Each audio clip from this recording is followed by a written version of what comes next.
જય જવાન જય કિસાન। તો આ ડુંગળીનો વિડીયો મેં બતાવ્યો તો તમને 29 તારીખના વરસાદના ઘણા બગડી હતી, અમારે પાણીમાં ભરાઈ જતી અને ઘણા અમારા ચાહક મિત્રો પૂછતા હતા કે ડુંગળીનું શું થયું। તો પપ્પા આપણે ડુંગળી તો જો બહુ સરસ થઈ છે ને પાછી વળી ડુંગળી સારી થઈ ગઈ, ભગવાનની કૃપા, આપણા ફોલોવરના આશીર્વાદ।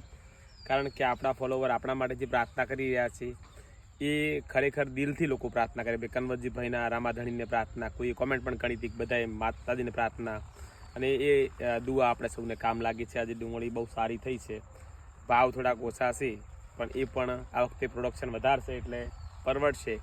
અને આપણી સૌની આપણા ઉપર દુઆ કરી રહ્યા છે, આશીર્વાદ આપી રહ્યા, એવા જ મારા ગુજરાતના દરેક ખેડૂતને સેલ્યુટ કરજો અને માન સન્માન આપજો, એ હું આશા રાખું છું। તો ભગવાનનો અને અમારા ચાહક મિત્રોનો ખૂબ ખૂબ આભાર કે અમારા માટે આટલી દુઆ કરીને અમારો પાક જેવો હતો એવો ને એવો થઈ ગયો છે। હવે બસ 2 દિવસમાં ઉખાડાની શરૂઆત કરવાની છે। જય જવાન જય કિસાન।